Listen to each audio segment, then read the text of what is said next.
donde hoy día vamos a poder debatir de un tema que es sumamente importante y atingente, como es capitalismo cognitivo y el debate sobre las humanidades y las artes.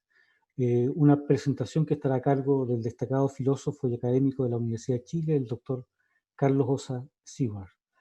Le vamos a pedir, en primer lugar, por favor, silenciar sus micrófonos para poder escuchar atentamente a nuestro invitado, quien es licenciado en Comunicación Social y licenciado en Teoría de las Artes. Eh, Esto por la Universidad Arce, y luego en la Universidad de Chile él fue justamente perfeccionando ambas materias, y hace un tiempo atrás también obtuvo su doctorado en Filosofía, Mención Estética y Teoría del Arte por esta casa de estudio. Él es integrante de un destacado centro de formación e investigación como el Instituto de Comunicación e Imagen de la Universidad de Chile, donde imparte las cátedras de lenguaje y cultura, cultura visual contemporánea, estudios culturales, y a su vez hoy día es director de ese instituto en el área de investigación. Eh, Carlos Osa se ha vuelto un personaje hoy día destacado y representativo de la crítica que se hace al mundo universitario, sobre todo al mundo que está ligado a este concepto que está detrás de uno de sus últimos trabajos, como es el capitalismo cognitivo, a partir de una webserie chilena que lleva por título Paradojas del nihilismo.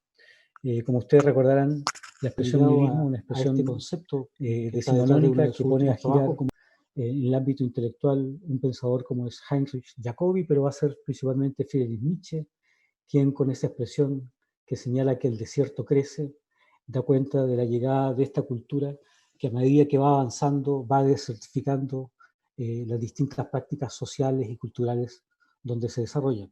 Y la universidad, por supuesto, no está exenta de esa desertificación, y esta webserie justamente lo que ha empezado a analizar es el modo como se está dando la producción y la generación del conocimiento al interior de las universidades. Ya hay 3 capítulos que están disponibles en YouTube, que si no los han visto les recomendamos que puedan visualizarlos, y lo que muestra de manera desgarradora es justamente que las universidades se han convertido en productoras de paper que nadie lee. En el fondo desnuda la crisis de sentido que vive hoy día el mundo académico, y es justamente sobre esa crisis de sentido que nos gustaría a nosotros analizar. El segundo capítulo de esta webserie lleva el título Capitalismo Cognitivo y da cuenta también del trabajo que ha realizado Carlos Osa en el último tiempo. Les recomiendo un texto del año 2016 que se llama El ego explotado, capitalismo cognitivo y la precarización de la creatividad. Eh, Les rogamos, por favor, silenciar sus micrófonos. Muchas gracias. Vamos a tratar justamente de este tema que ha estado presente en el último libro que Carlos ha publicado, y donde él, partiendo también de la tesis de un pensador contemporáneo como es Peter Schlotter, señala que el cinismo es aquel que está moviendo en este momento a la élite académica, el cinismo entendido como una falsa conciencia ilustrada, donde los académicos muchas veces somos conscientes de esta falta de sentido, pero sin embargo no hacemos nada en contra de él. Y yo creo que justamente la crítica y exponer esta situación de manera crítica nos permite romper con la lógica de este régimen de producción del conocimiento, y por lo tanto queremos desarrollar nuestra serie de cátedras iniciando con esta discusión. Les informo también que nuestra colega Andrea Monreal estará haciendo la transmisión en directo también en lenguaje de señas para también poder generar una transmisión de carácter inclusivo. Les vamos a pedir que las preguntas que ustedes vayan haciendo las hagan a través del chat, para luego poder moderarlas y poder tener también el tiempo para conversar y discutir con nuestro invitado. Sin más preámbulos, le cedo la palabra a nuestro colega y amigo Carlos Osa, quien ha tenido la gentileza hoy de acompañarnos. Carlos, por favor. Hola, muy buenas tardes. ¿Se escucha bien? Perfectamente. Sí. Bueno, antes que nada quiero agradecerles tanto a Karen como a Mauricio esta invitación que me hacen. Sinceramente me siento muy honrado de poder compartir con ustedes algunas ideas.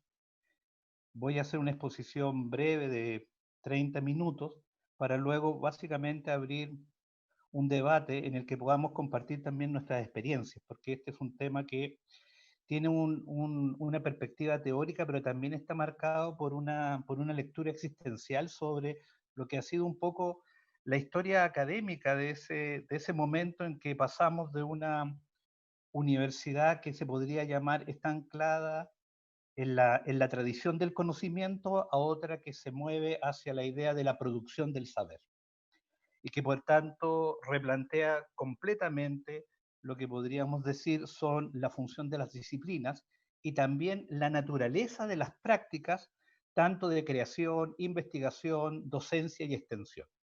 En ese marco quiero solamente señalar dos, tres ideas, porque el paisaje en el que esta noción de capitalismo cognitivo se ha movido, las distintas aristas que tiene y los múltiples desarrollos, a veces contradictorios y heterogéneos, no permite hablar de que el capitalismo cognitivo sea una experiencia homogénea que podamos verificar de una manera globalizada en todas partes. Las realidades de las distintas universidades y de los modelos de conocimiento, en atención también a los territorios y a las geopolíticas y a los tipos de economía, al desarrollo tecnológico, a los modelos de financiamiento, al papel del Estado, etcétera, hacen inviable pensar que efectivamente esta es una categoría que pueda ser aplicada de manera horizontal en todas partes, sino que hay que leerla en función también de las realidades específicas y particulares que van a existir en las distintas modalidades. No hay un solo concepto de universidad y la propia idea de la universidad moderna tiene tantas diversificaciones que es muy difícil hacer una síntesis en esta apretada exposición que vamos a presentar. Dos ideas básicas. Cuando estamos hablando de capitalismo cognitivo, estamos hablando fundamentalmente de las siguientes cuestiones. Primero, una transformación de la función del conocimiento, ya no se orienta exclusivamente hacia el ámbito de apoyar el desarrollo nacional y los procesos de industrialización, sino que se orienta fundamentalmente a redefinir la relación entre lenguaje, subjetividad y servicios. Segunda idea, esa transformación está derivada del hecho de que las políticas neoliberales de los años 90 restringen el papel del Estado en las áreas prioritarias de la salud, de la educación y otras más, para permitir que el mercado pueda desplegar ofertas alternativas que no alteren justamente la expansión justamente de áreas pedagógicas como por ejemplo la oferta universitaria. Entonces, si lo miramos en el acotado espacio chileno, en los 90 se empieza a diseñar un modelo de desfinanciamiento público de la educación y de la salud con el fin de que entren entes privados que gracias a las exenciones tributarias, a los privilegios de renta y a otra serie de leyes, pueden incrementar la oferta alternativa en los diseños educativos. Eso va a implicar necesariamente que muchas de estas universidades que ya no se vinculan con un proyecto nacional, sino que se van a vincular con áreas específicas y con ámbitos estratégicos, fundamentalmente lo que pueden ofrecer estructuralmente son servicios. ¿Mm? Y entonces la noción de universidad compleja, la noción de universidad transversal, empieza a ser discutida en relación a la idea de ir construyendo nichos de producción de conocimiento en atención al papel cada vez más específico, nacional, regional o comunal que puedan tener algunas universidades.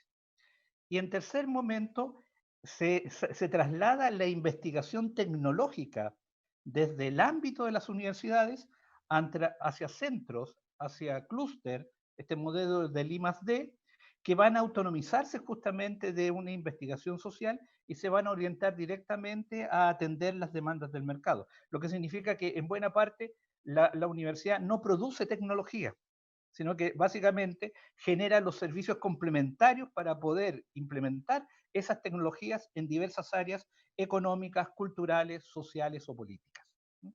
Eso en apretada síntesis, teniendo en cuenta que aquí estamos hablando de una discusión que se va a dar además en el contexto de las luchas por la libertad del trabajo de los operadistas italianos en la década del 60 y el 70, y que luego se va a cruzar también con las críticas que va a hacer el postestructuralismo francés a la cuestión del papel de las instituciones, pensando un poco en esta idea de Lesiana, de que las instituciones son las que tienen que ser libres y no los individuos, para lograr que estos, en articulación con ellas, puedan crear un espacio de mayor creatividad y al mismo tiempo de expansión del sentido de las cosas. En ese marco, esta idea comienza entonces a estructurar un tema que es muy delicado, que yo debo confesarles todavía me resulta difícil resolver de manera amplia, pero que creo que es una pista fundamental para entender esto que señalaba Mauricio sobre algunas de las cuestiones críticas que estamos viviendo como no solamente docentes, sino que como actores de la producción del conocimiento en el modelo neoliberal. Y es esta pregunta acerca de que el capitalismo cognitivo, gracias a estas transformaciones y otras más que no hemos podido mencionar, se aboca fundamentalmente a producir subjetividad, que eso que llamamos conocimiento, eso que llamamos saber, está directamente vinculado con una demanda que se le hace a todo el régimen del conocimiento para que su tarea sustantiva tenga que ver con la generación de subjetividad, pero no de cualquier tipo de subjetividad, una que sea capaz de ser medible, proyectable y capitalizable. Y en ese sentido, entonces, esta subjetividad que aparentemente se encuentra abierta y dispuesta en nuestro trabajo, tiene que ver con algo que todas las disciplinas tienen en común, independiente de la especificidad de los contenidos de estas, que tendría que ver con la producción del lenguaje. De tal forma que en esta lógica se construye una imbricación entre la idea de que la universidad se dedica a la producción de subjetividad mediante la generación de un nuevo lenguaje que, a diferencia del lenguaje de la universidad moderna, está orientado fundamentalmente a servir a la economía de las comunicaciones, que deja de ser básicamente economía de información para transformarse en el modelo estructural de todas las industrias. La comunicación entendida como modelo global de toda la industria. La generación de afectividad, de persuasión, de conectividad, de legitimidad. Y por ende, el servicio, el modelo de servicio que se pide que la universidad asuma mediante la reforma curricular y la observación y regulación de la misma a través de los dispositivos de acreditación, más el modo de producción de conocimiento circulable por vía de revistas indexadas y otros mecanismos, se orienta fundamentalmente que el servicio tiene que ver con la generación de un lenguaje que pueda circular como consumo por el espacio del conjunto de la sociedad. Entonces, no se trata de cualquier tipo de subjetividad, sino que se trata de una que tiene que estar articulada por tres elementos. Primer elemento que tiene que tener esta subjetividad es que pueda materializarse ya no en programas ni en proyectos, sino que pueda materializarse como un flujo permanente de creatividad. De ahí la noción de innovación, de ahí la noción de emprendimiento, de ahí la noción de clúster de investigación que han sido tan fuertes en esa perspectiva. Por ende, una cuestión sustantiva tiene que ver con la circulación, cómo circula esa subjetividad a través de distintas intervenciones que los agentes realizan mediante el ingreso permanente a esta de nuevas propuestas. De ahí nace una segunda cuestión. Los proyectos de largo plazo en esta perspectiva no tienen sentido, porque ya que hablamos de un flujo incesante y permanente, lo que importa es que la intervención sea continua. Y por ende, un proyecto de largo plazo no cabe dentro de esta visión histórica, porque lo que importa es básicamente la rentabilización a corto plazo. Es decir, la inversión es corta porque la recuperación del costo tiene que ser corto. De ahí que en general ya no hay investigaciones de 5, 7 o 10 años. Las investigaciones máximo tienen que tener 3 o 4 años. Y esto está directamente vinculado no con la obra de vida de un académico, sino con los temas que tiene que trabajar mientras tiene una vida útil académicamente para poder mantenerse dentro de los circuitos consagrados de conocimiento. Entonces aquí hay que distinguir entre la obra académica y la producción de conocimiento académico, ¿m? Que son dos cuestiones que van a entrar en contradicción como resultado justamente de esta cuestión. Y la tercera cosa que está aquí en juego está vinculado con un problema que esta noción de subjetividad tiene que resolver. Porque por un lado, para garantizar un circuito que se extienda en los mercados más allá de las fronteras nacionales o regionales, tiene que lograr algún mínimo de estandarización. Bolonia fue uno de los ejemplos emblemáticos de ese propósito. Hay que generar un mínimo de estandarización. Pero por otro lado, no se puede doblegar a toda la universidad esa estandarización porque las realidades culturales, sociales, geográficas, económicas son totalmente diferentes. Y por tanto hay que generar una máxima de flexibilización. Entonces, la tercera etapa de esta cuestión es la más interesante porque tienes que establecer mínimos de estandarización y máximos de flexibilización, lo que implica que por lo menos en lo que se refiere al diseño de lo que podríamos llamar son las políticas del conocimiento, los mínimos sean compartidos por todos. Y de ahí entonces que aparecen organismos extranacionales, como por ejemplo la OCDE, que define cuáles podrían ser esos mínimos estándares que las universidades tendrían que tener para poder jugar en el circuito general del conocimiento. Y por otro lado, la máxima flexibilización tiene que ver con la capacidad de que las universidades, en atención a las disciplinas que enseñan y a los currículums que proveen, sean capaces de insertarse de la manera más exponencial posible como nichos en los lugares que habitan. De tal forma de generar entonces un doble dinamismo que no las ahogue, porque si no, no tendrían ninguna posibilidad. Esto en el plano de lo que podríamos llamar es la dimensión macroeconómica.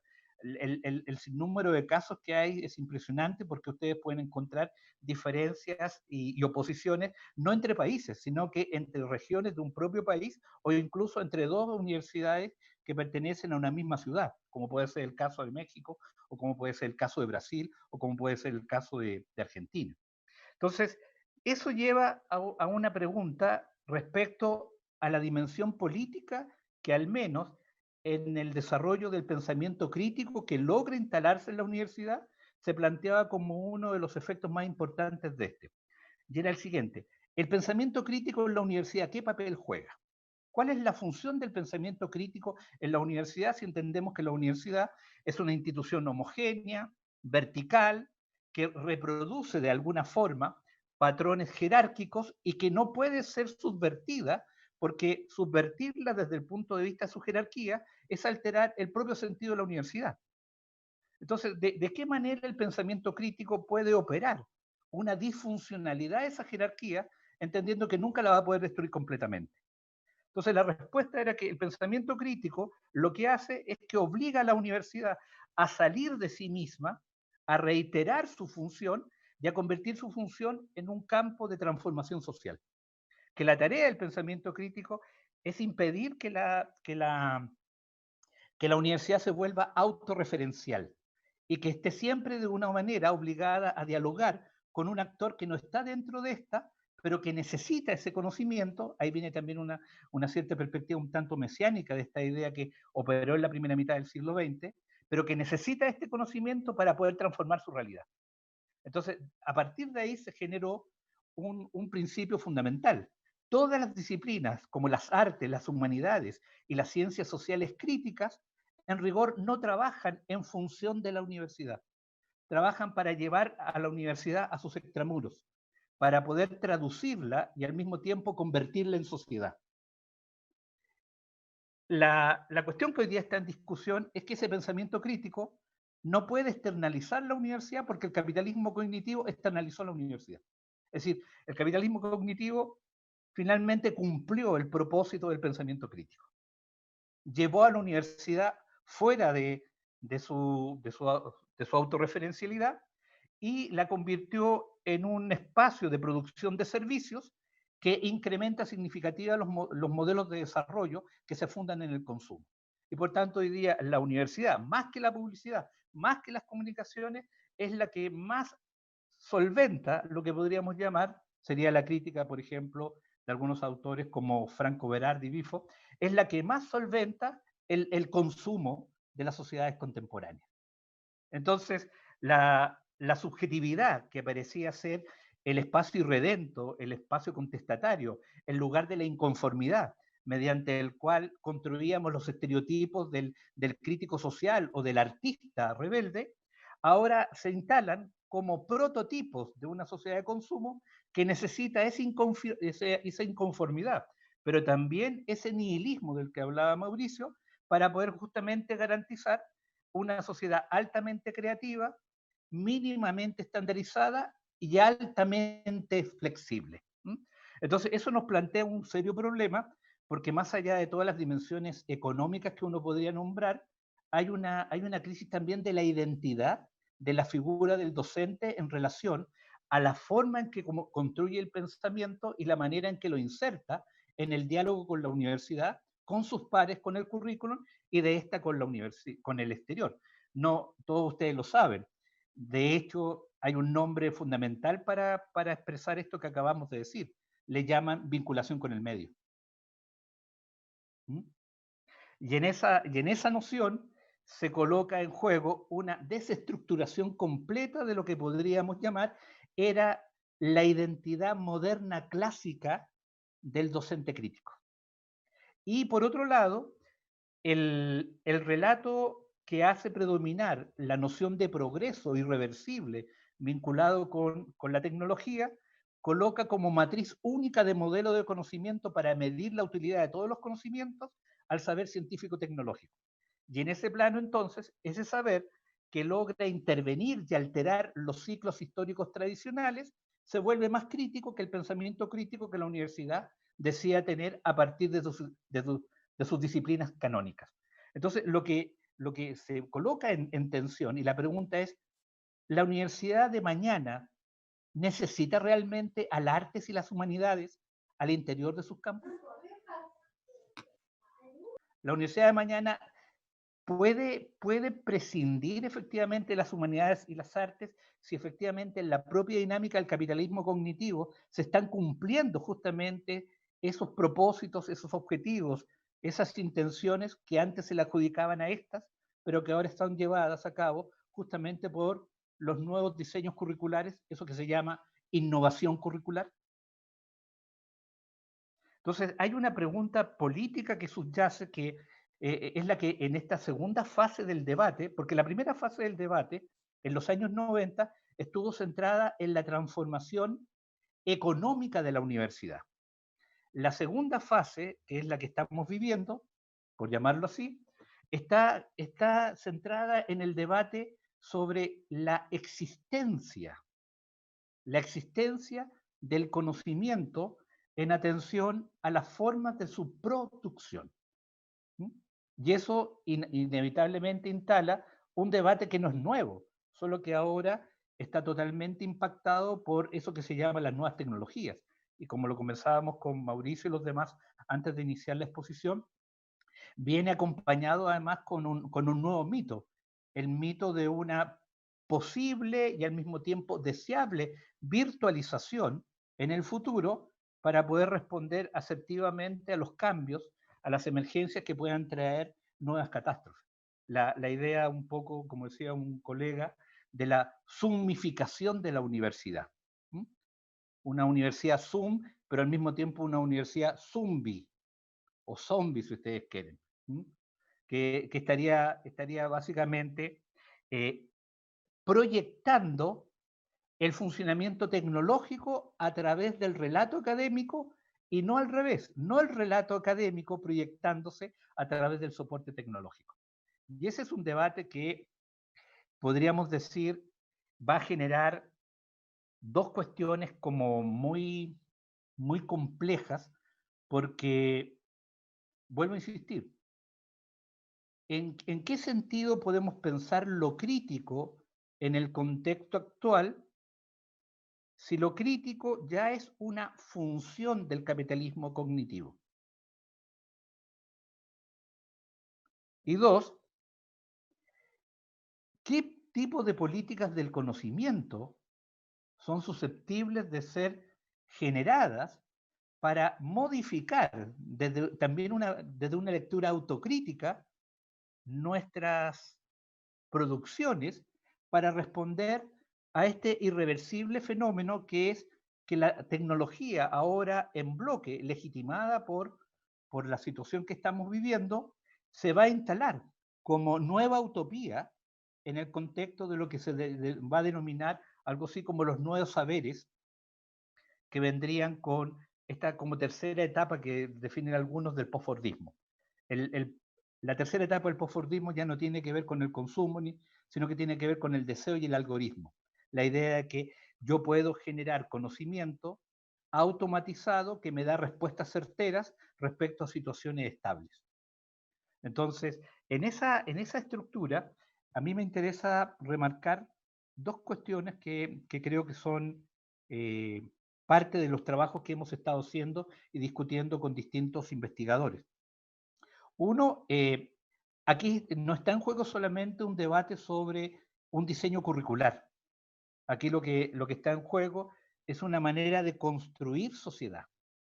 Y en este escenario, la universidad perdió por un lado ese papel protagónico que tenía en la construcción de la sociedad y por otro lado el Estado le quitó al pueblo el trabajo de construir la sociedad porque traspasó justamente toda esta tarea a lo que van a ser en buena medida estos sistemas de contabilidad, de proyección, de regulación y al mismo tiempo de rendimiento y resultado. Entonces, aquí hay un debate que la universidad no puede soslayar y es el debate entre tecnología y soberanía. Independiente que la soberanía ya fue traslapada, ya fue totalmente superada justamente por el régimen de la tecnología. Y por otro está la cuestión respecto a que la universidad tiene un imaginario donde le habla a una sociedad, pero por otro lado, como lo señala Antolena Corsini, la sociedad contemporánea está conformada por corporaciones y comunidades. Por tanto, esta noción de pueblo o de sociedad está totalmente purgada de ese debate. Entonces, ¿a quién le va a hablar la universidad? ¿Le habla a las corporaciones? ¿Le habla a las comunidades? ¿A quién le habla la universidad? O va a ser una especie de péndulo, va a ser una especie de mediador que va a estar negociando con las corporaciones financiamiento para poder intervenir con servicios a las comunidades. Ahí hay un círculo que se mueve intensamente y problematiza parte importante de estos temas. Eh, estoy refiriendo cuestiones muy genéricas en atención al tiempo para poder abrir, porque creo que va a ser lo más interesante en la conversación. Por tanto, disculpen si muchas cosas quedan solamente enunciadas, otras meramente referidas y algunas sencillamente ni siquiera explicadas, sino que quiero colocar algunos énfasis.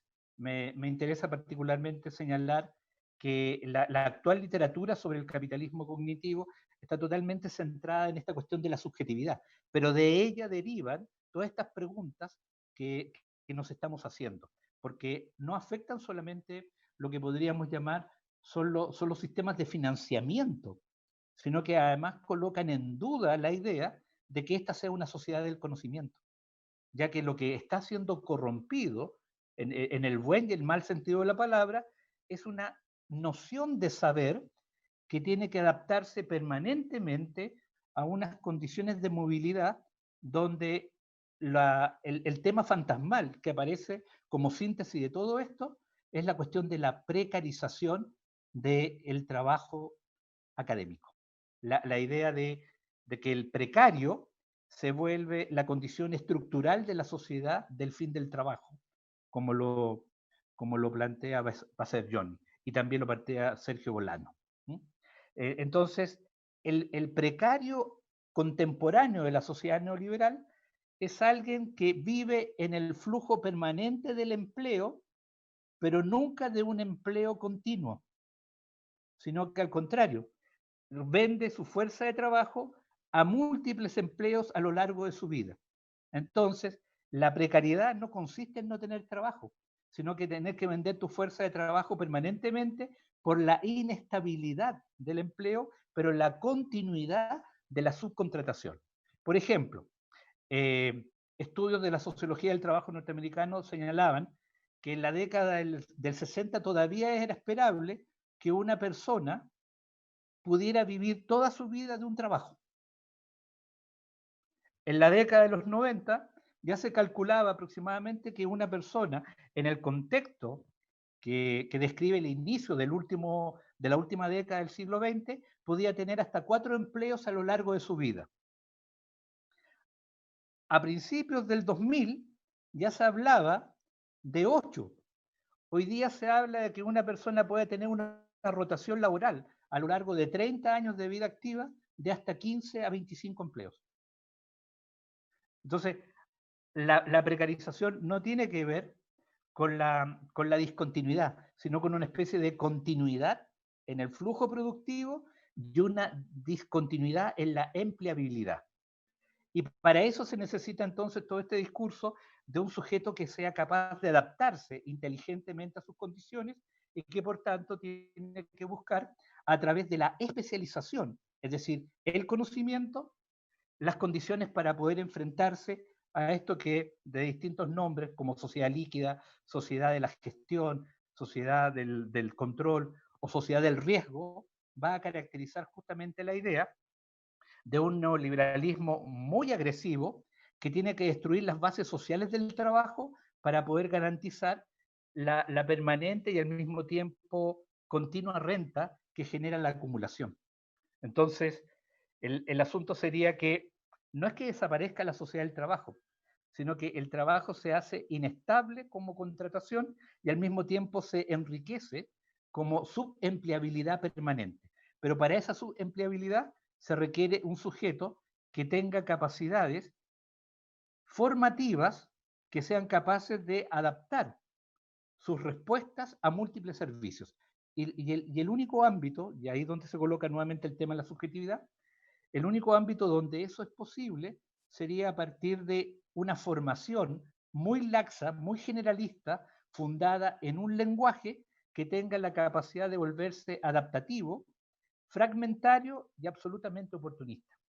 De ahí también todo este debate de Bolonia, porque se estandaricen los currículum, que los contenidos sean más o menos uniformes, que los créditos, que la cantidad de horas, que la cantidad de lectura, que las pruebas de medición, etc. Es decir, para generar un sujeto flexible y al mismo tiempo precarizado, necesito a su vez formarlo en una estrategia de respuesta a los servicios basada fundamentalmente en una disciplina que está siempre en continua y al mismo tiempo permanente expansión.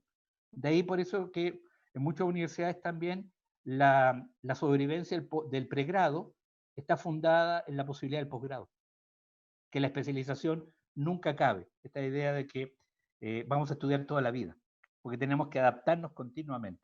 Entonces, es un modelo bastante darwinista, no es nada nuevo si ustedes lo miran bien, sigue teniendo las lecturas dogmáticas del siglo XVIII, solo que viene acompañado del glamour de nuevas tecnologías, de PlayStation, de Netflix y otras cosas más. Pero de alguna manera eh, ha trasladado el despotismo ilustrado de lo político al despotismo ilustrado de lo financiero. Y en ese sentido hay que reconocerle que el capitalismo es el primer sistema social que se plantea como racional. Como Kevin Peters lo dijo, es el primero que se plantea como una sociedad no teológica, no tradicional, no mítica, sino que se legitima a sí misma como una sociedad de la razón. Y al mismo tiempo se provee del relato de que en cuanto a sociedad de la razón, la única tarea de la razón es preservar la vida. Y aquí nos vamos a encontrar entonces con todas las incongruencias y contradicciones que tal argumento tiene. Porque por otro lado, el conocimiento que se produce es un conocimiento que no es capaz de detener la inercia autodestructiva del capitalismo. Allí donde el capitalismo, como fuerza racional, dice que su única función, su único mérito, y por eso que lo hace superior a cualquier otro sistema, es justamente que sí le importa la vida. Y aún así, todos nuestros saberes no han sido eficientes, por llamarlo de esta forma, en poder detener un fenómeno que a estas alturas del partido ya genera lo que podríamos llamar es una crisis estructural del sentido, de las condiciones de sobrevivencia y al mismo tiempo de proyección de futurabilidad. Piensen que solamente hay 29 países en el mundo que concentran el 87% de toda la riqueza. Esos esos 29 países dependen en un 67% de la riqueza que produce el campo intelectual, la producción de conocimiento, el desarrollo tecnológico, la diversión y el consumo. En un 15% la agricultura y en un 12% la industria. Es decir, es un modelo que explota el saber, no que produce saber para generar a través de él estos idearios clásicos que la universidad desde su creación moderna se plantearon en términos de conocimiento, diversidad y pluralidad. Hoy día hablamos de empleabilidad, hoy día hablamos de empresarialidad, hoy día hablamos de competencia. Los propios currículos están regidos por un lenguaje casi de guerra, logística, resultado, beneficio, costo, etc. Entonces, para ir cerrando y dejar abierta la discusión en esta alocada exposición, diría que en este momento el capitalismo cognitivo está convirtiendo su proceso, que ya tiene más de 30 años, está convirtiendo su proceso de una transformación gestional, administrativa, a nivel económico de la universidad, a una segunda fase donde lo que está en juego, lo más importante, tiene que ver con la reestructuración de sentido de la universidad. Y quienes la están padeciendo más fuertemente no son los académicos que ya tienen 10, 15 o 20 años o incluso una carrera mayor en la universidad. Los que están siendo totalmente combinados, acorralados, presionados para cumplir con esa gestionalidad de segundo ciclo del capitalismo cognitivo son todos los académicos jóvenes que están sometidos a una serie de exigencias, de productividades, de cumplimientos que se vuelven hasta en cierto grado, hasta, y en cierto momento, en algunos casos, no en todos, hasta fuertemente punitivos. Entonces, coexisten, digamos que coexisten varias universidades, porque la universidad está, aunque no es un término más apropiado, la universidad está deviniendo, porque está por un lado todavía sosteniendo un régimen de conocimiento que se ancla en una visión más clásica, donde todavía defendemos la idea de un pensamiento crítico aparentemente liberado de la institucionalidad, aunque la cumple, y por otro lado, esta nueva universidad que ya legitimado los procesos de cambio estructural, ahora entra directamente a replantear cuál es el conocimiento que se debe enseñar y cuál es el conocimiento que se debe producir. Y esta noción de útil e inútil que aparece con cierta frecuencia y debate, es uno de los síntomas. Pero los otros la estamos viviendo ahora. Por eso quería llamar la atención sobre ese punto. En otros lugares esto ya ocurrió. En la Universidad Norteamericana esto ocurrió en la década de los 80 y de los 90, porque ellos este problema lo empezaron a vivir en los 60. Nosotros empezamos a vivir este problema después de la gran reforma de la Ley General de Universidades de los 80, cuando aparecen por primera vez las universidades privadas, el 82 en adelante. Pero la reestructuración completa de este problema lo estamos viendo ahora, porque las políticas de privatización del espacio público para restringir el acceso a las públicas por parte del mercado fueron diseñadas por la concertación y sus ministros de educación, que básicamente centraron las reformas universitarias en tres planos. Reforma de la gestión universitaria, es decir, del gobierno de la universidad. La segunda reforma fue la reforma económica, es decir, la reforma del financiamiento universitario, que tiene a casi el 80% de las familias y de los estudiantes de las universidades agarrados del cuello con el CAE. Y la tercera que está viniendo ahora es la famosa reforma del conocimiento. La reforma del conocimiento que está vinculada absolutamente a esta oportunidad que les está brindando esta pandemia para replantear efectivamente la relación entre técnica y universidad. Y por ende, ese es un tema irreversible. Y hay que hacer una distinción un tanto heideggeriana entre la tecnología y la técnica. Entendamos acá el problema de la técnica como una racionalidad, como una forma de organizar la vida, como una manera de organizar, en este caso, el conocimiento y darle un lugar y una productividad. Y la técnica como las condiciones de posibilidad, perdón, la tecnología como las condiciones de posibilidad de esta. Entonces, obviamente que el debate no lo podemos restringir ni lo reduzcamos a la idea de si hacemos clase o no a través de vía virtual, porque esa no va a ser la discusión, eso va a ser un detalle. El problema ¿es la técnica la que define la universidad o es la universidad la que tiene que redefinir sus condiciones de conocimiento a partir de las preguntas y las exigencias que le hace la técnica? Porque buena parte de la producción técnica no la va a generar la universidad, va a venir de fuera. Va a ser Microsoft, va a ser Zoom, va a ser Google. Ellos van a ser los que van a tratar de instalar justamente el modo de circulación. Entonces, quiero dejarlo ahí porque solamente me interesaba enunciar cosas.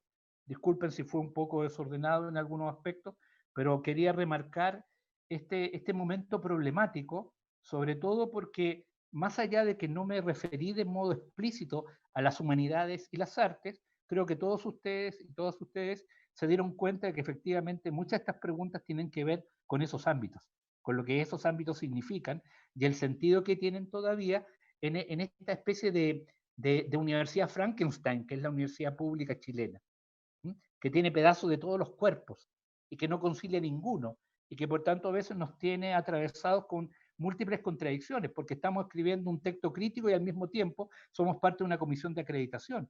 Estamos desarrollando una investigación sobre el contexto político y por otro lado nos plegamos plenamente, sin discusión, a la reforma curricular.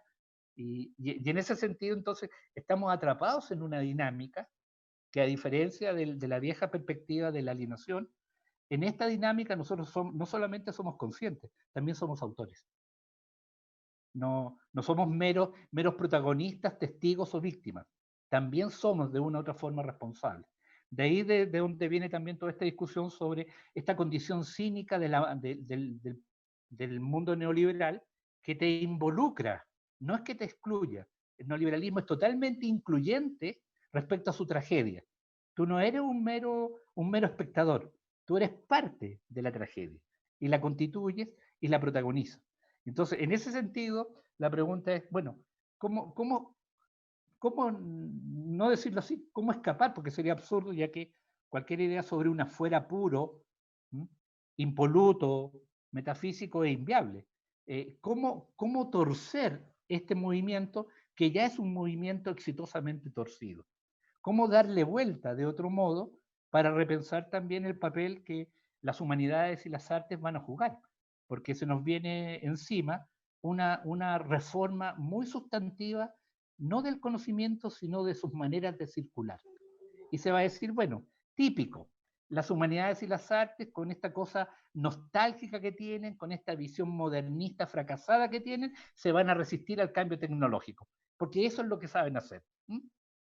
Y entonces, como son totalmente analfabetos en lo tecnológico, ellos van a decir, no, que esto no puede ser, que esto es indignante, que se desperfila completamente el espíritu de la universidad, bla, bla, bla.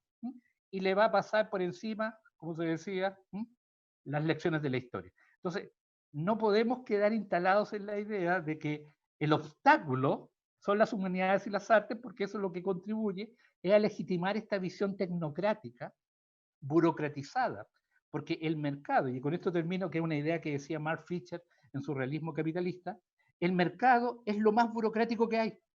Entonces, entregar justamente la producción de conocimiento al mercado es entregarlo a una máquina de burocratización realmente sorprendente.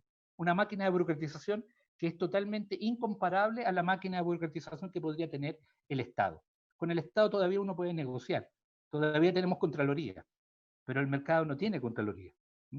Es básicamente un dispositivo que engulle. Entonces, en esa perspectiva, la pregunta no es por qué es la universidad o hacia dónde va, ni cuál es su destino. La pregunta es cómo vamos a discutir políticamente la cuestión del conocimiento.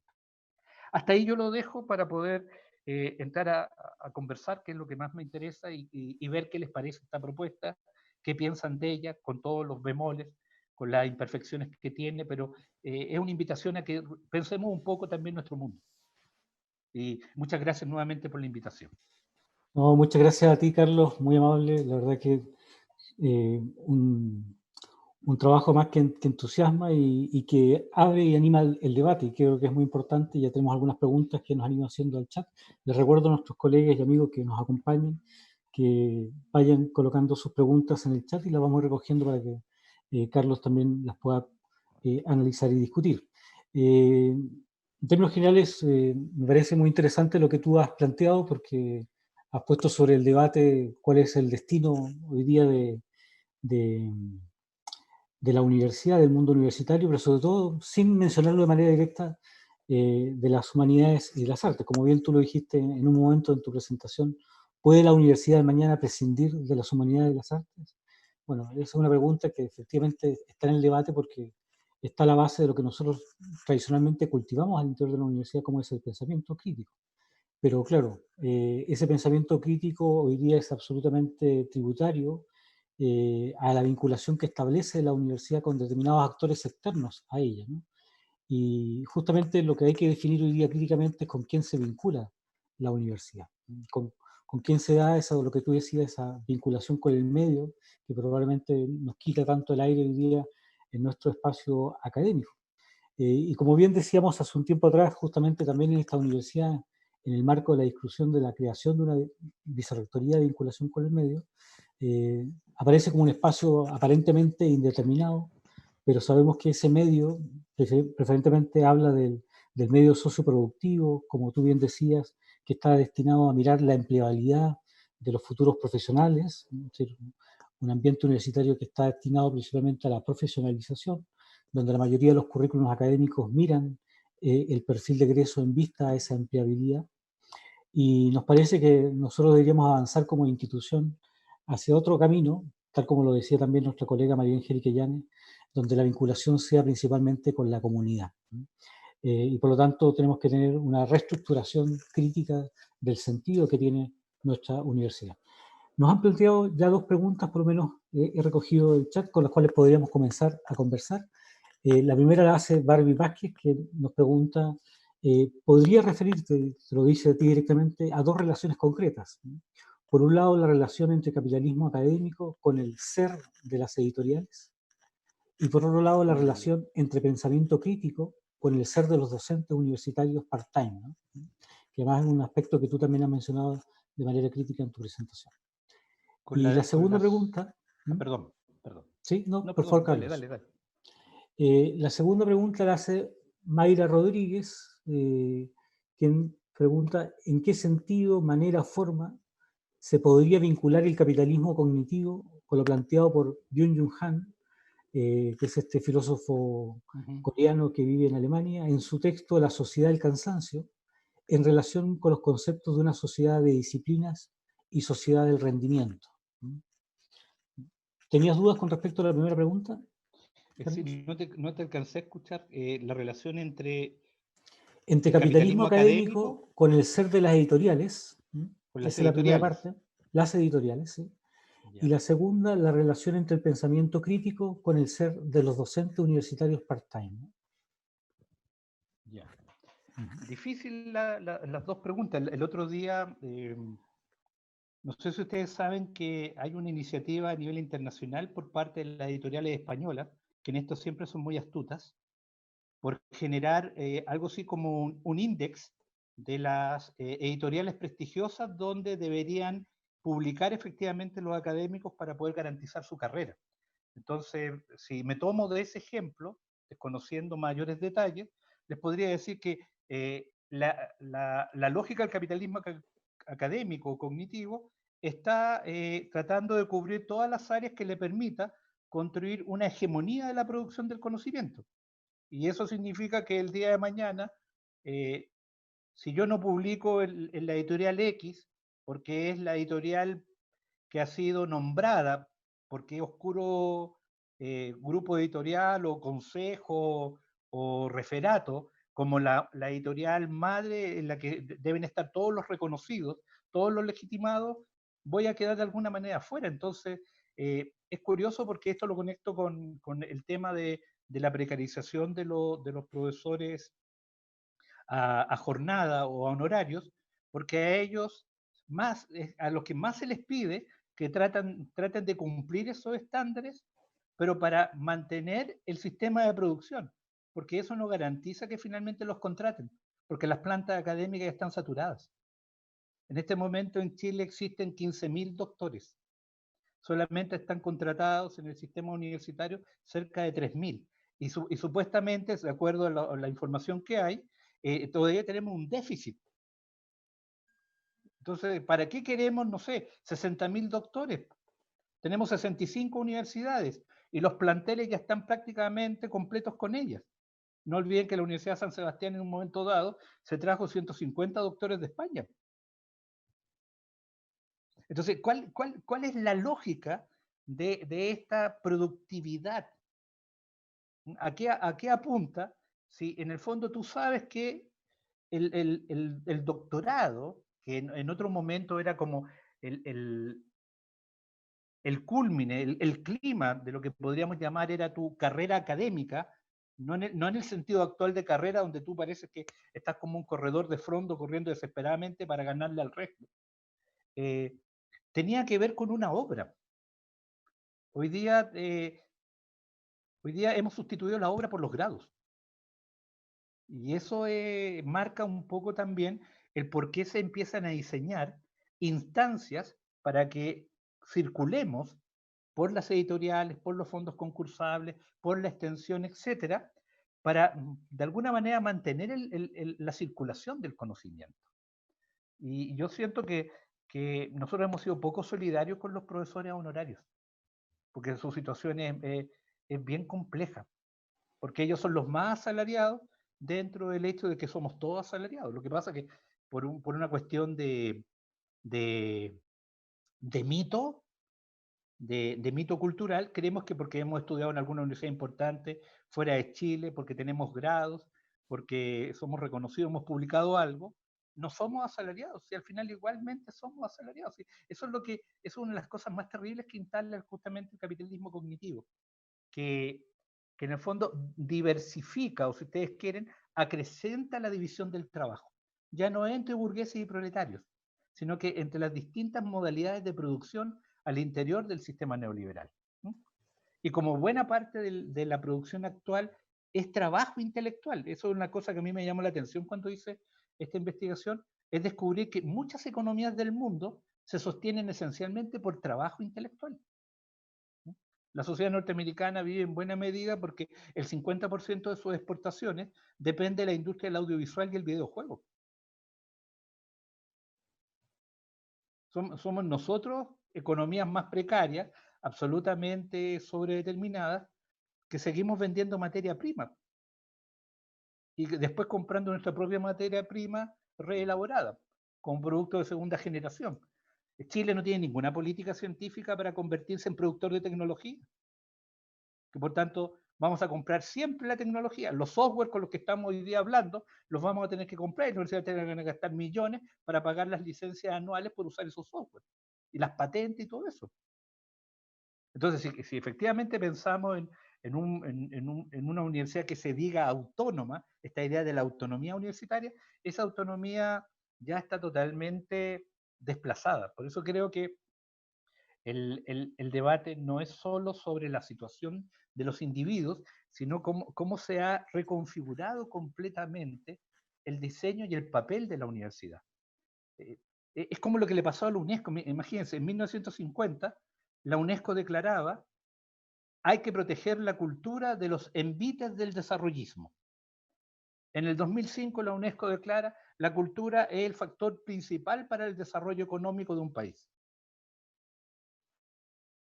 Es decir, instituciones tan macro como esas, que nacen después de la Segunda Guerra Mundial, si hacen ese giro hacia el capitalismo cultural, ¿qué podemos esperar efectivamente respecto a la demanda que se hace a las universidades? Entonces, para terminar, creo que las editoriales son un eslabón importante que va a ser integrado justamente a este espacio que todavía no lo estaba, y por tanto quieren atacar ahí un segmento no menor que tiene que ver con las editoriales independientes. Y por otro lado, efectivamente, mientras más precarizado esté el académico honorarios, más funcional es a esta estructura altamente jerarquizada también que la universidad mantiene, porque eso es lo más increíble. La universidad sigue siendo tremendamente jerárquica, sigue siendo tremendamente autoritaria, independiente de su discurso sobre la transversalidad, la interdisciplina y todas esas cosas. Porque tiene que ver con esta idea que no estamos hablando de una universidad, sino que estamos hablando de varios plexos de universidad que conviven entre sí. Una universidad hegemónica, una emergente y una residual, para pensar en términos de Raymond Williams. Y toda ella ahí moviéndose y ajustándose y adaptándose, en un movimiento permanente. Y perdón, lo otro era sobre la sociedad del cansancio. Claro. ¿Qué tanto, por ejemplo, hay de conexión entre los postulados de nuestro filósofo Byung-Chul Han con esta idea del capitalismo cognitivo que tú has estado desarrollando? Eh, en parte porque, a diferencia de Chulhan, yo creo que todavía igual hay un sistema de vigilancia. Igual hay sociedad del control y hay sociedad de la hiperproductividad. Al menos a lo mejor en Alemania, en la perspectiva del mundo desarrollado donde él se sitúa, el paso de la sociedad del control a la hiperproductividad puede ser factible. Pero yo diría que en las situaciones latinoamericanas sigue habiendo un modelo de sociedad del control al mismo tiempo que de sociedad de la hiperproducción, que no solamente está la neurona siendo afectada y sencillamente sometida a este proceso de hiperproductividad mediante la cual yo genero la autoexplotación, sino que también sigo siendo normado, presionado y amenazado por la estructura. Acuérdense que nosotros tenemos índices de productividad, pues, cada 2 años se nos evalúa. Y hay un reglamento que indica cuántos años puedes permanecer en una parte de la jerarquía. 8 años para instructor, 6 años para asistente, 9 años para asociado. Estoy diciendo al azar, no que sean los números. Pero ustedes saben, tenemos una jerarquía, es decir, llegar a titular supone una cantidad de años, pero también para titular tienes que ser consagrado, obra internacional, participar de grupos de estudio, es decir, representar a la universidad en el medio internacional. Para ser asociado tienes que tener reconocimiento nacional y de pares. Para ser asistente tienes que tener desarrollada una obra y particularmente haber cumplido con la extensión, la publicación y la investigación. Y eso no lo discutimos porque consideramos que es lo más natural del mundo, así es nuestra vida. Y argumentamos, eso es lo que hacemos. Pero es un sistema también. Y ahí es donde yo diría, con esto termino, que ahí es donde se instala una subjetividad que nosotros no leemos porque la tenemos internalizada como nuestro trabajo. Pero claro, nuestro trabajo es nuestra producción de subjetividad también. Ese es el punto. No es que la subjetividad está por un lado y nuestro trabajo por el otro. Un aspecto que señala con mucha fuerza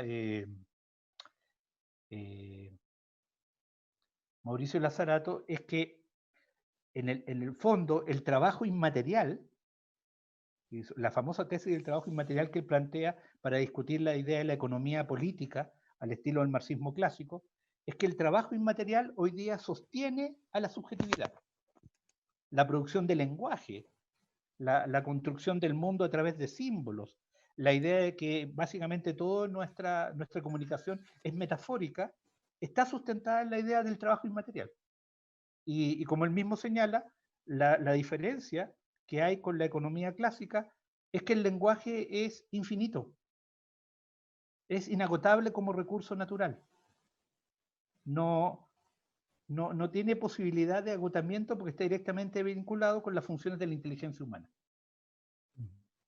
Y esto está asociado también a la famosa crisis de los recursos naturales que comienza con el problema del petróleo en 1974. Ya en 1980 hay informes de los gabinetes de proyección norteamericanos que indican que para el 2020 se iban a agotar recursos naturales fundamentales. Uno de los autores más importantes de los años 60, Joseph Kovach, en su texto El culto a la información, habla que una de las guerras posibles del futuro va a ser la guerra por el agua. Y vean lo que está pasando en Maipo a propósito de que Chile es el único país del mundo donde el 90% de los derechos del agua están en manos privadas.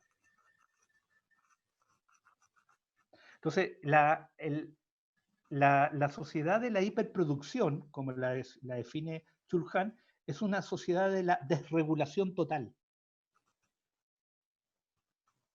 Pero es imposible en nuestros países, marcados por modernizaciones totalmente asimétricas y por modernidades incompletas, que esa desregulación pueda ser homogénea. Porque una buena parte también de este capitalismo cognitivo se alimenta del trabajo material de millones de chinos, africanos y mujeres sudamericanas y latinoamericanas, que están en empleos mal pagados y son empleos de servicios, pero de producción material de servicios, como las maquiladoras que están ahí en la frontera entre Estados Unidos y México. Entonces, ni siquiera hemos discutido el problema de las desigualdades de género que están implícitas en el capitalismo académico. Y que si las empezamos a trabajar nos vamos a sorprender. Pero son, como les digo, son etapas de un proceso que todavía estamos tratando de dilucidar. No hay respuesta para todo. Hay muchas, como tú decías, hay muchas cosas que ni siquiera todavía podemos imaginar. Pero eso es un poco la invitación, porque si nosotros que somos los responsables de este proceso no empezamos a discutir, ¿quién va a discutir? ¿Los rectores? ¿Mm? Sí, tienes mucha razón, tenemos que asumir responsablemente cuál es nuestro papel en todo esto. Y como tú bien decías, no es accidental que ese camino dentro del mundo académico se llame carrera académica. Bueno, tenemos varias preguntas más, Carlos, que me gustaría irte dando a conocer. Carlos Loncomán hace un comentario para tener en cuenta que dice, quizás hablar de que el conocimiento que se genera en la universidad no lo lee nadie, es una generalización incorrecta, ya que ese conocimiento es leído al menos por los peers, por los compañeros, que a su vez publican en un área en común. Son pocos quizás, pero esos pocos son importantes para la generación del conocimiento del mundo. Es un comentario que coloca en relación justamente a este modo como se ha ido visibilizando el conocimiento al interior de las universidades. Sí, una acotación respecto a eso, porque puede tener que ver con la serie. Ese es un tema que plantea el grupo que hizo este proyecto. Yo tengo otra idea respecto al problema del paper. Para mí el paper no es el problema, es la forma en cómo circula el conocimiento y cómo se restringe a que solamente sea el paper el que posibilita la circulación de ese conocimiento. No es eliminar el paper por otra cosa, es que coexistan varios modelos. Este investigador norteamericano que se dedicaba a la educación artística, Elliot Eisner, en la década del 90 preguntó si alguien podía presentar una novela como tesis para su doctorado y le saltaron encima 20.000 personas. Y hoy día hay muchas partes del mundo se hacen doctorados por obra. Claro, eso es justamente lo que hay que discutir, es la presión que se ejerce desde esa unicidad de la forma de representación del conocimiento que significa el paper. Bueno, Karen pregunta para todos cuáles serían los más próximos desafíos post pandemia para la educación pública universitaria en relación a la tensión que se gesta entre el capitalismo cognitivo y la realidad nacional. Te voy a poner otras preguntas más para que las vayas pensando. Un poco los desafíos post pandemia para la educación pública, sobre todo en esta tensión que hay entre capitalismo cognitivo y la realidad nacional.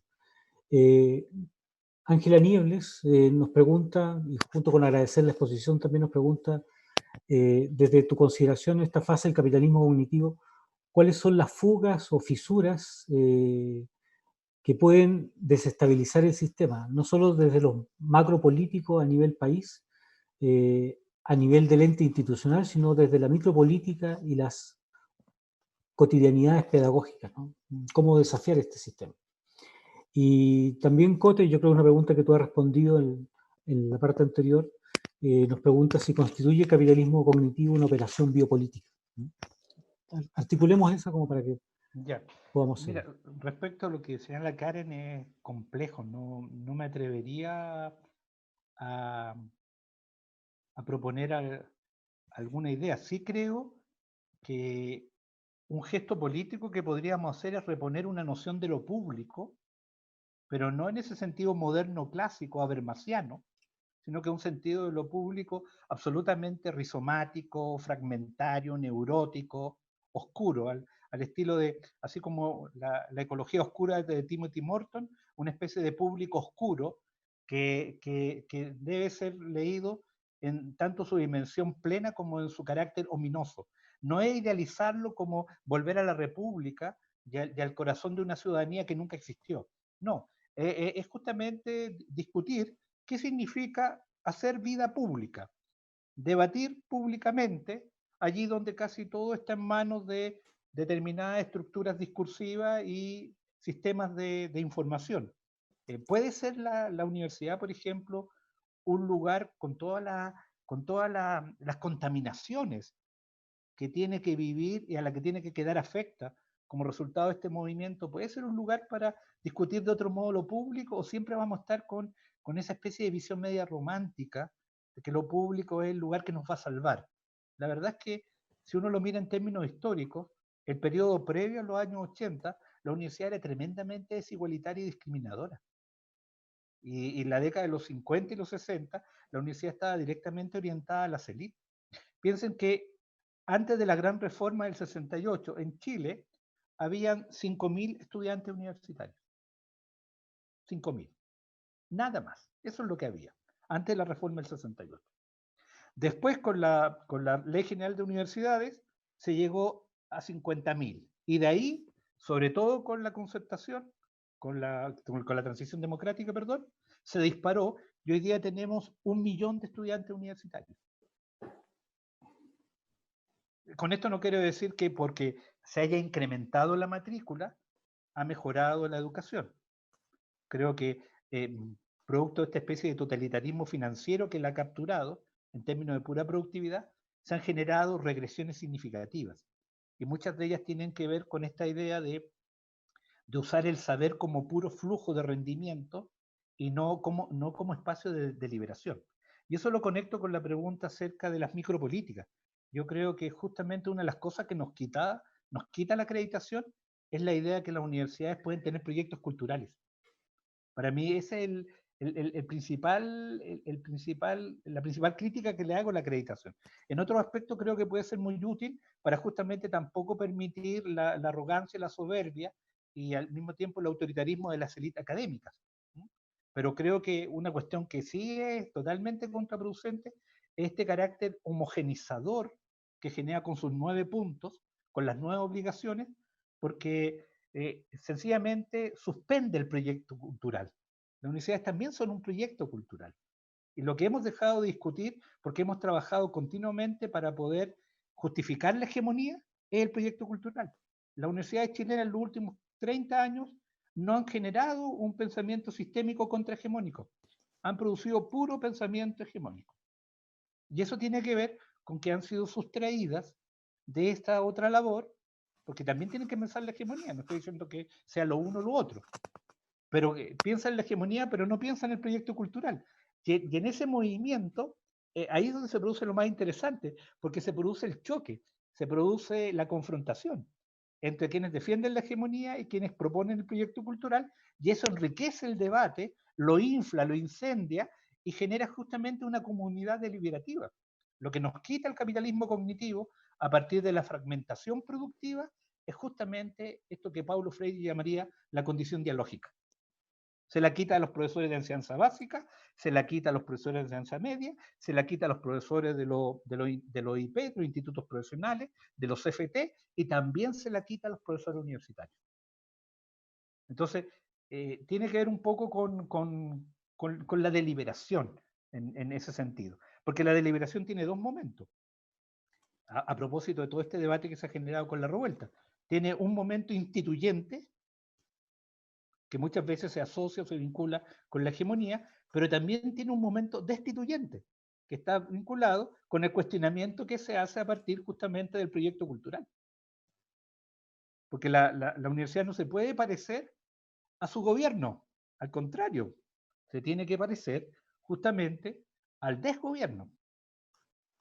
Pero eso es una idea que, claro, a la burocratización del sistema gestional de la universidad le resulta inadmisible.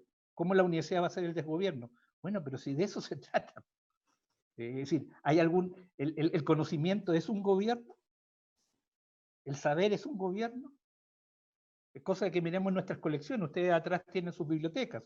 En sus bibliotecas hay una heterogeneidad de textos.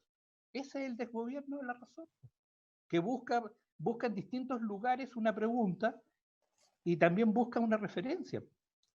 Pero se nos mete todo en una estructura donde finalmente se vuelve razonable que yo puedo cobrar, no sé, por leer el Quijote.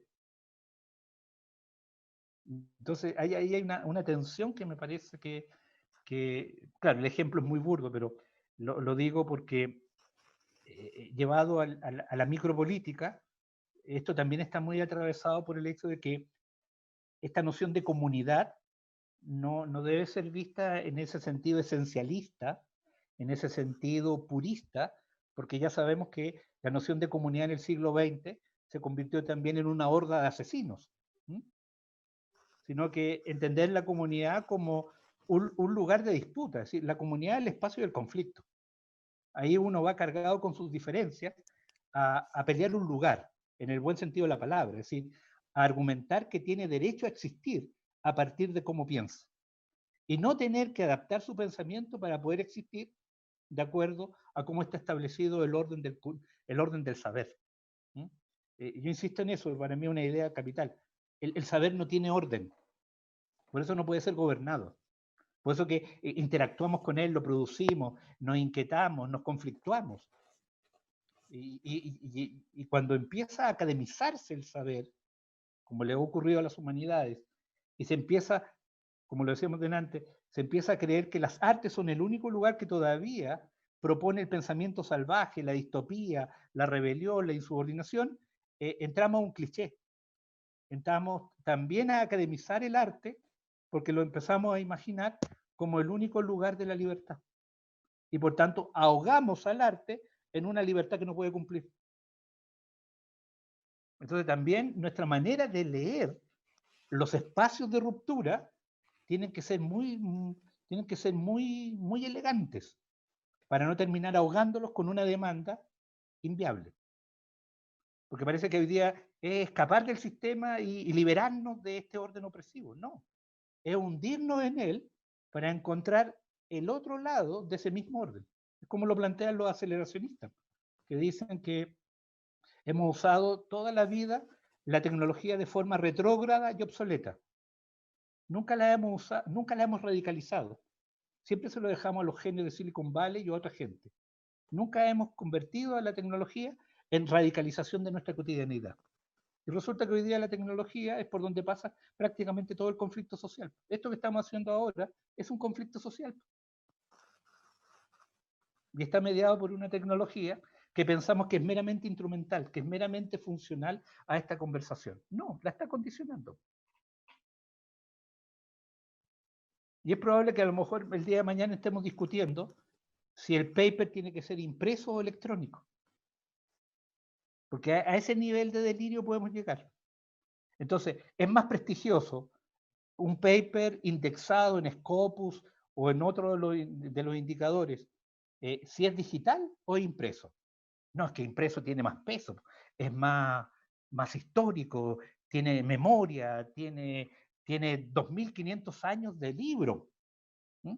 Podemos caer en ese tipo de banalidades.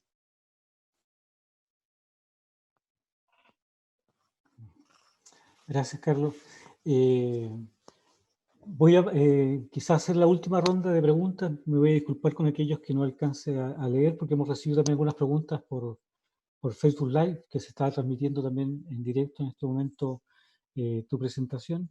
Y quisiera recoger un comentario que hace allí Jimena Lagos, que está profundamente agradecida de la presentación que tú has hecho y cree que es una reflexión necesaria, en tanto que las humanidades y las artes tienen para ella un rol fundamental en visibilizar y validar esas subjetividades silenciadas y violentadas, en sensibilizar y procurar una justicia social que en su forma de ver solo puede darse cuando realmente nos miramos, nos escuchamos. Y justamente este espacio propicia esa posibilidad.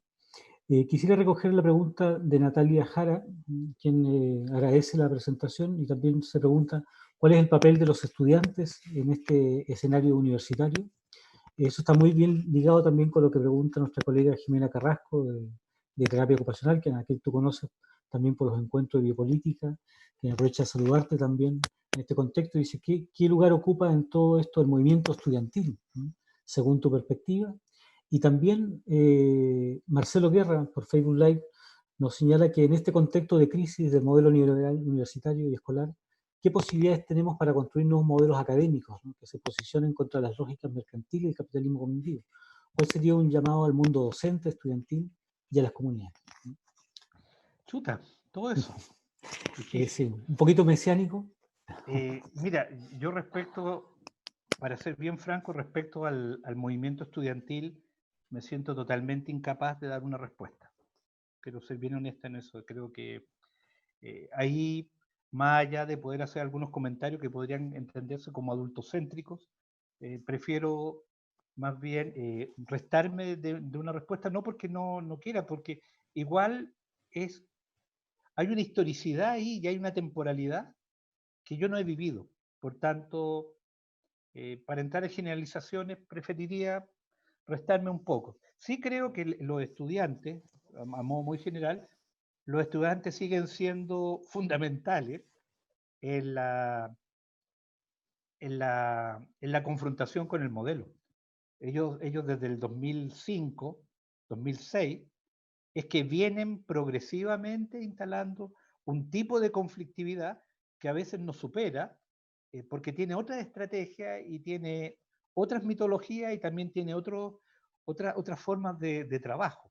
Y también algunas regresiones. Pero creo que, para decirlo así muy rápidamente, los estudiantes siguen siendo fundamentales en la construcción del conflicto. Cualquier conflicto social no lo podemos imaginar sin ellos. Eso es para mí sustantivo. Respecto al... Chuta, se me fue. Esto es como en las películas, ¿se me puede repetir la pregunta? Sí. Perdón. Nos preguntaban... También la pregunta era un poquito más genérica, que era quizás la que tú te resistías un poco a decir, cuál sería el llamado al mundo docente, estudiantil y a las comunidades, ¿no? En este contexto, ¿no? Mira, también son esas preguntas como las que uno debería tener una respuesta, pero yo no la tengo. Yo creo que el ejercicio, como lo decía alguien por ahí, es comenzar a discutir, porque estamos en una fase donde esto ya pasó del plano de la reestructuración a nivel de infraestructura, de modelo de gestión y de diseño económico. Eso quiero remarcar, aunque pueda parecer majadero. Hay una etapa en la que el capitalismo cognitivo, en lo que refiere a la universidad, ya cumplió aquella fase en la que las cuestiones fundamentales estaban vinculadas con estructuras, gestión y financiamiento. Es decir, el momento en que el gobierno de Lagos instala y sustituye el Fondo Solidario por el CAE, ahí terminó justamente todo este proceso de reconfiguración que venía desde la Ley General de Universidades de los 80. Así de largo ese proceso. Que no se llamara capitalismo cognitivo en los 80, da igual. Pero venía en esa perspectiva porque esto está directamente vinculado con un cambio en la manera en cómo Occidente va a entender la relación con el planeta, aunque suene estrambótico. Pero Occidente en los 60, después justamente de la bomba atómica, entiende que va a tener otra relación con el planeta. Y esa relación es a través del conocimiento. Y acelerar la extracción y al mismo tiempo subordinar la subjetividad a modelos de desarrollo que están fundados en una idea que advierte el mismo Negri y otros autores, que está asociada con la idea de la renta infinita, ¿sí? Y que nos vuelve a recordar esa observación que hacía Benjamin a principios del siglo XX, cuando hablaba de que el capitalismo es una teología. Como es una teología, tiene que tener un mito eterno, y el mito eterno de esa teología es la renta infinita, porque entre los 80 y los 2000 lo que se modificó fue la distribución de la renta. Y ese es un tema que es sustantivo. Se modificó la circulación y la distribución de la renta. Y en la fase que estamos ahora, que está vinculada a lo que señalábamos, el problema tiene que ver con la construcción de una subjetividad que pueda ser capitalizable, porque no toda la subjetividad es capitalizable. Y en este caso, áreas como las humanidades y las artes están en una especie como de punto ciego. Porque por un lado, si son universitarias, tienen que academizarse. Si tienen que academizar, tienen que cumplir con los estándares. Pero por otro lado, lo que producen no es totalmente capitalizable. Entonces, ¿dónde instalo ese proceso de subjetivización? En el modo en cómo esos docentes producen. Entonces, si esos docentes se fragmentan, se encierran, se vinculan únicamente con el resto a través de concursos, de revistas y de exposiciones, de coloquios o seminarios, efectivamente agudizan justamente el aislamiento. Y el aislamiento impide la conversación. Y sin conversación, tú no puedes producir, no digamos una subjetividad alternativa, no puedes producir subjetividad como excedente. Porque el capitalismo académico lo que espera es que toda la subjetividad que tú produzcas sea el excedente para la producción. No, aquí, usando su misma lógica, hay que producir un excedente de subjetividad que no es posible de ser capitalizable. Entonces la pregunta sería, ¿dónde yo logro instalar ese excedente que no va a la capitalización? En el trabajo cotidiano de generar más que comunidades, básicamente espacios de reflexión y de discusión, que no es nuevo, ¿ah? Si esto no es nuevo, el asunto es que no lo hacemos, si ese es el problema. Somos todos conscientes de que hay que generar más conversación, de que tenemos que ser más solidarios desde el punto de vista estratégico, de que tenemos que replantearnos el problema del diseño cognitivo, y lo sabemos, si aquí nadie no lo conoce, pero no lo hacemos. Entonces, no es un problema, si se dan cuenta, no es un problema de conocimiento, es un problema de voluntad. Y ahí entonces viene la pregunta. ¿De qué manera la universidad ha generado unas dinámicas de trabajo que nos sustraen de la voluntad de hacer eso que sabemos que tenemos que hacer? Y que nos lleva entonces a esta idea de, bueno, pero ¿qué se le va a hacer? ¿Mm? Que es lo que en el fondo ha sido la fuerte crítica que han desarrollado distintos autores, como por ejemplo Bill Readers, en sus Ruinas de la Universidad a los años 90, cuando instala esta idea de la cultura cínica. No, si yo sé que está todo mal, pero ¿qué le vamos a hacer? Yo sé que la indexación es compleja porque privilegia un cierto modelo de saber y yo hago este otro modelo y nunca va a poder entrar ahí. Pero ¿qué le vamos a hacer? Entonces la pregunta es, si supuestamente somos los que estamos produciendo conocimiento, ¿cómo podemos responder con una pregunta a ese conocimiento y es, ¿pero qué vamos a hacer? Parece un contrasentido neurótico. Parece que en realidad quedamos instalados en una especie de neurosis cognitiva. Y la única manera de salir de la neurosis es conversando la neurosis. Sí. Es como dice un humorista español, desde que empezaron a coser tantas contradicciones, mejor me volví socialdemócrata, ¿no? para sentirme más cómodo en este medio. Interesante que tú cites este texto de Benjamin, porque es un texto que en un año más va a cumplir ya un siglo, un texto más pequeñito, póstumo, como casi todas las cosas de Benjamin, que habla justamente del capitalismo como religión y que una de las normas que él relata ahí justamente que es un culto que requiere que sea permanente, ¿no? No tiene días festivos, sino todos los días de la semana son justamente para rendirle culto al capitalismo.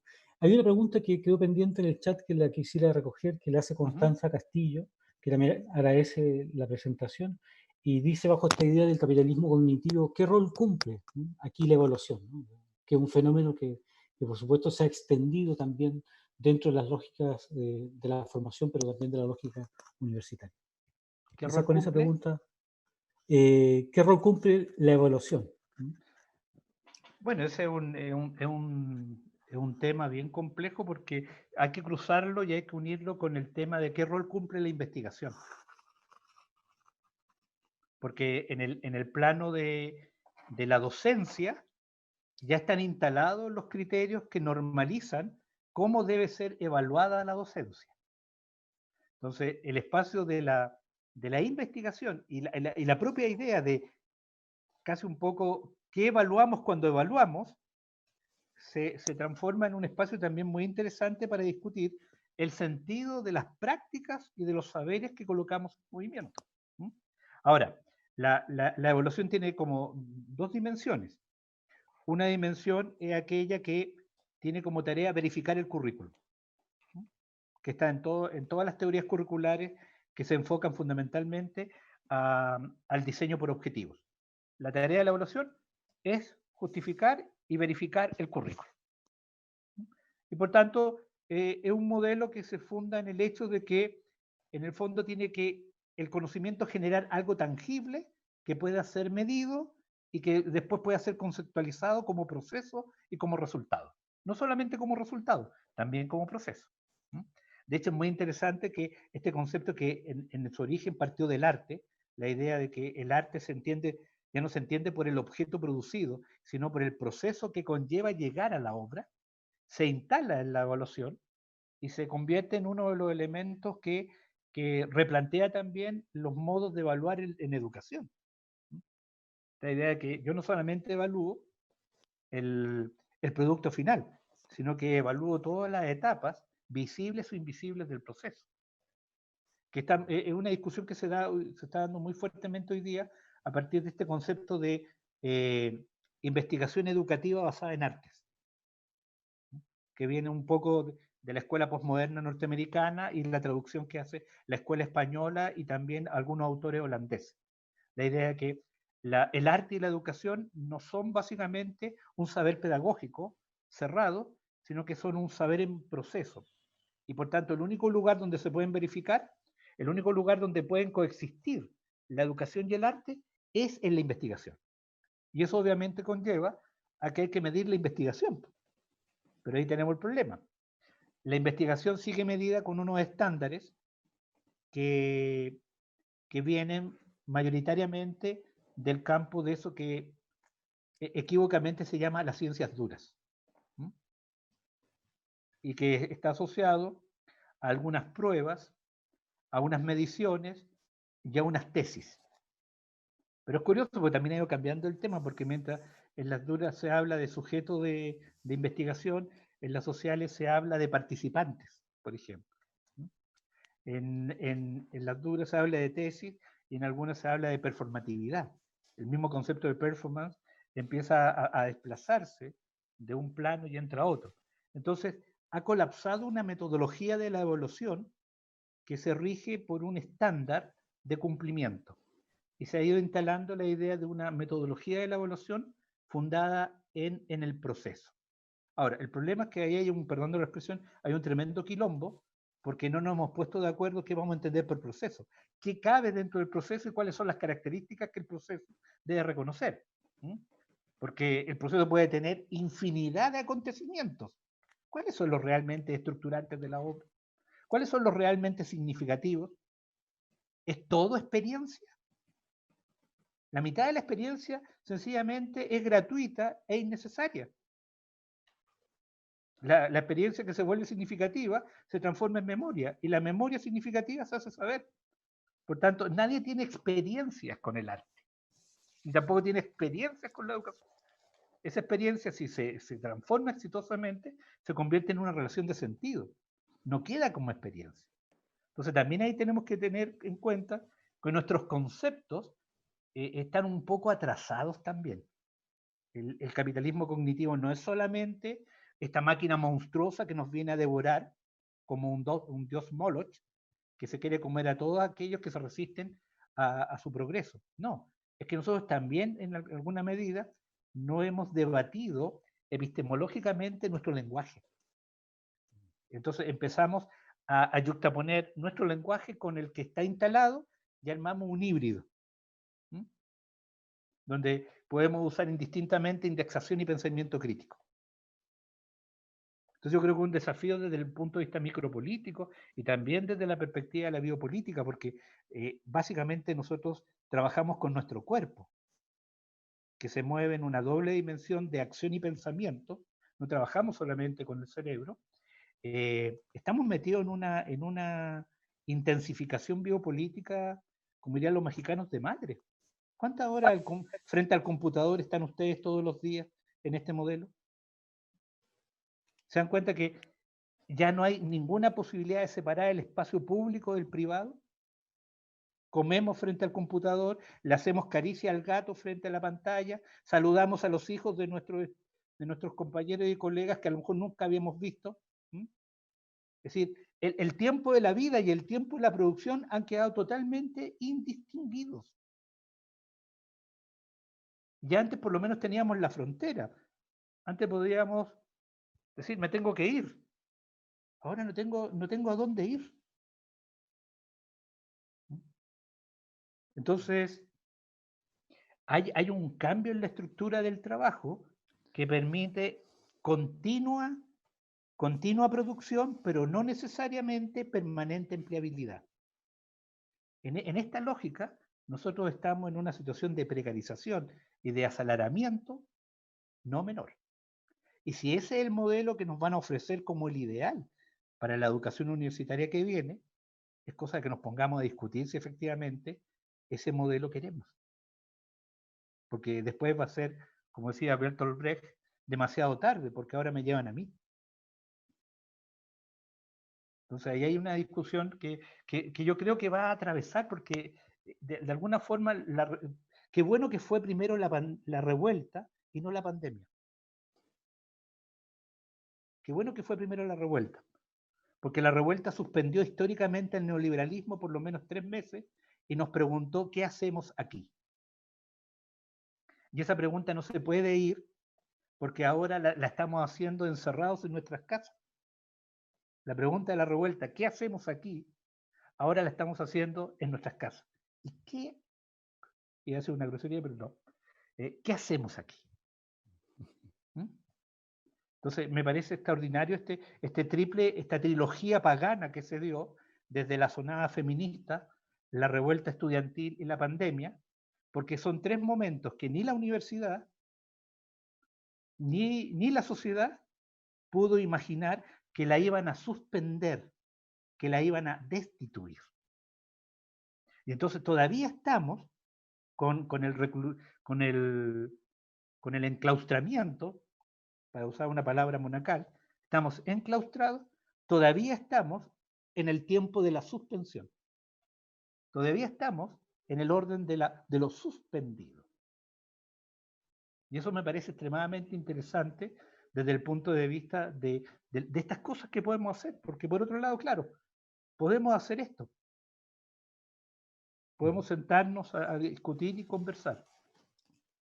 Entonces, por otro lado, uno podría decir, el tiempo tecnológico nos reúne ahí donde el tiempo real nos separaba. Pero luego vamos a volver al tiempo real. Vamos a volver a la separación. Porque si volvemos a la separación es que no entendimos nada. ¿Mm? Hay que volver justamente al tiempo real, pero totalmente suspendidos. Y a mí me parece que es muy interesante. ¿Sí? Creo que esta tesis que plantea Furio Gessi en Spartacus, ¿sí? O la simbología de la revuelta, es totalmente pertinente para nosotros. ¿Sí? La revuelta es la suspensión del tiempo histórico del poder. No necesitamos programa, no necesitamos destino, no necesitamos futuro. Es solamente vivir la contingencia de una temporalidad caótica que se mueve libremente.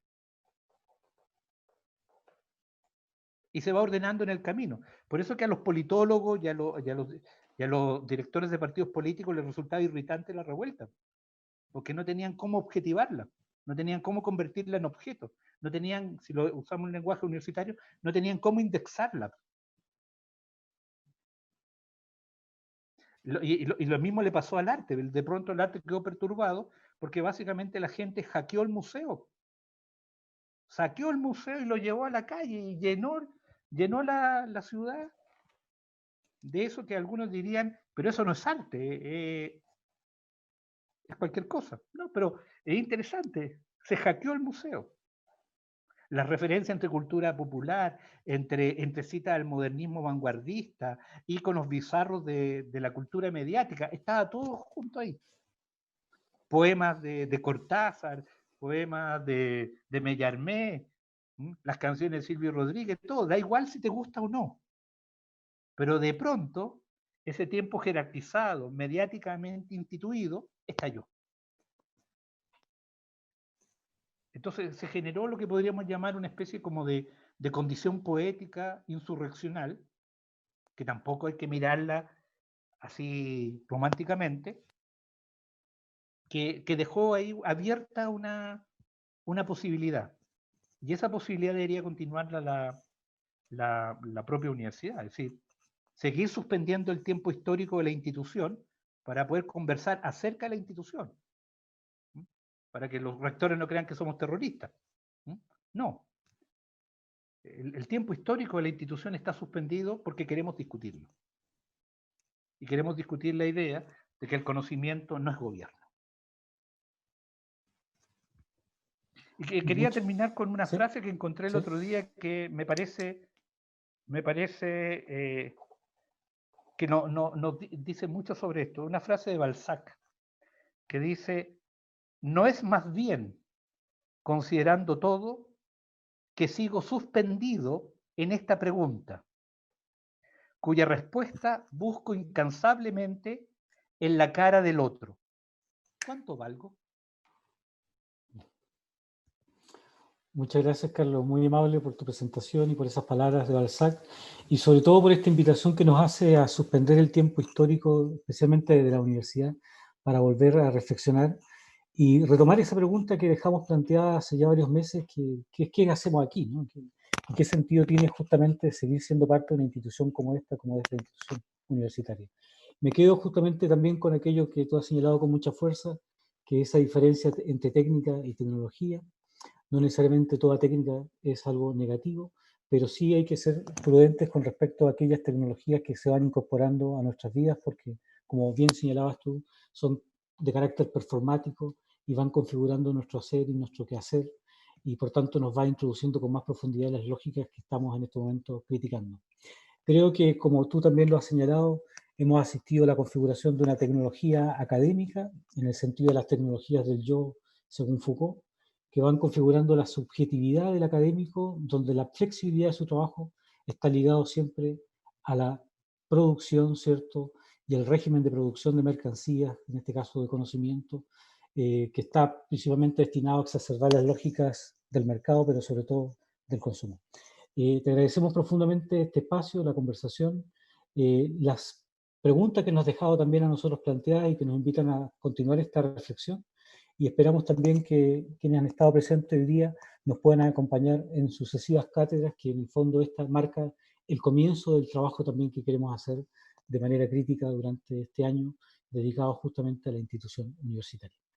Este registro va a estar disponible para ser difundido a través de nuestras redes sociales, así que aquellos que lo quieran ver o lo quieran difundir estará allí disponible. Recojo también la invitación que nos ha hecho de seguir trabajando en torno a la investigación basada en las artes. Ese es un proyecto que alguna vez también habíamos conversado y que creo que estamos llamados a retomar. Así que esperamos seguir teniendo contacto y trabajo colectivo, Carlos. Muchas gracias nuevamente y también le agradezco a quienes han participado en esta sesión. Yo también quiero darles las gracias, especialmente a Karen, que fue la primera que me invitó, ustedes que me han acogido esta tarde, al interés que tienen porque sigamos discutiendo, y les agradezco infinitamente por esta oportunidad, muy sinceramente. Que tengan muy buenas tardes. Muchas gracias. Que todo nos vaya bien. Sí, un abrazo a todos, se cuidan mucho y coraje, ¿eh? Mucha fuerza. Chao. Chao.